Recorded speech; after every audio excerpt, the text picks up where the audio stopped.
বন্ধুরা, আজ আমরা এক নতুন জায়গায় চলে এসেছি। ঠিক দক্ষিণেশ্বর মন্দিরের আদতে তৈরি সুকুরিয়া আনন্দময়ী মন্দির। এই মন্দিরটা তৈরি হয়েছিল 1740 খ্রিস্টাব্দে, ঠিক সিপাহী বিদ্রোহের আগে। এই মন্দিরের আদতেই তৈরি হয়েছিল আমাদের দক্ষিণেশ্বরের মন্দির। চলুন তাহলে ভিতরে ঢুকে দেখা যাক মন্দিরটার সৌন্দর্য এবং প্রাকৃতিক পরিবেশ। ঠিক এর পাশেই অবস্থিত সবুজদ্বীপ পিকনিক স্পট, সেটাও আমরা পরের ভিডিওতে আমার এই চ্যানেলেই আপনারা দেখতে পাবেন। এই আমরা মন্দিরের গেট থেকে প্রবেশ করছি। ঠিক দেখুন, পুরো চূড়া সমস্ত কিছুই দক্ষিণেশ্বরের মন্দিরের মতনই দেখতে। অ্যাকচুয়ালি এই মন্দিরটাকে দেখেই বা অনুসরণ করে দক্ষিণেশ্বরের মন্দিরটা তৈরি হয়েছিল।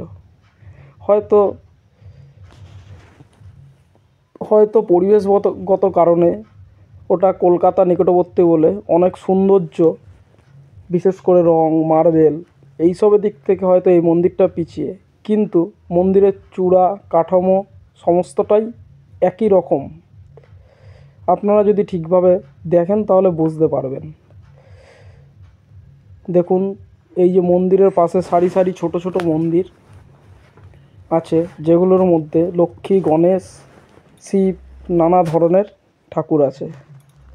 এই মন্দিরটাকে আমরা সোমরা বা সুকুরিয়া আনন্দময়ী মন্দির হিসাবেই জানি।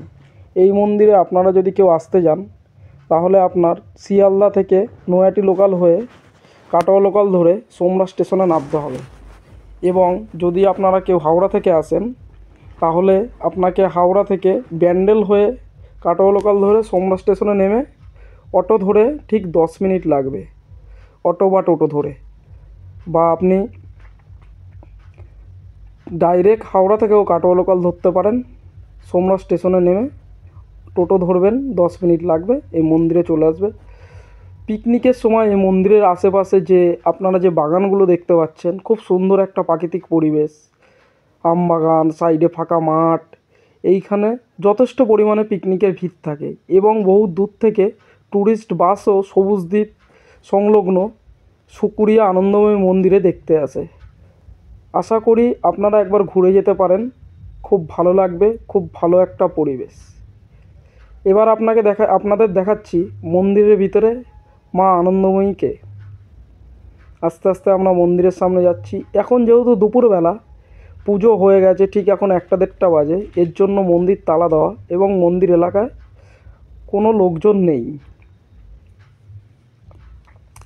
কথিত আছে এই আনন্দময়ী মন্দিরের কাছে এসে পূজা দিলে পরে বা কোনো কিছু চাইলে পরে মা নাকি ফিরায় না। এখানের মা খুব জাগ্রত, প্রতিদিনই পুজো হয় সকাল 11টা থেকে এবং বিকাল 5টা থেকে।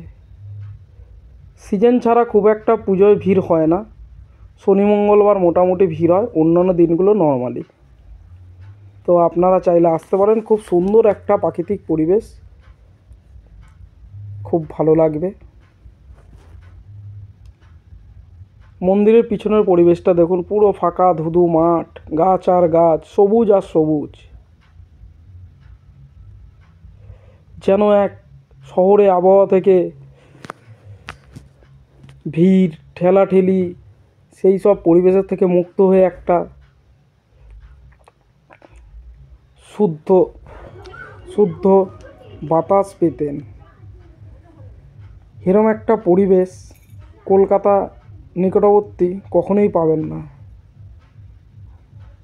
আপনারা সবাই আসতে পারেন, খুব ভালো লাগবে। খুব ভালো একটা মন্দির, খুব জাগ্রত, এবং পিকনিকের জন্য বা শীতকালীন ট্যুরের জন্য খুব সুন্দর পরিবেশ। পাশেই গঙ্গা, সবুজদ্বীপ এবং আরও অন্যান্য মন্দির আছে, যেমন হরসুন্দরী, সিদ্ধেশ্বরী। আপনারা সবাই অবশ্যই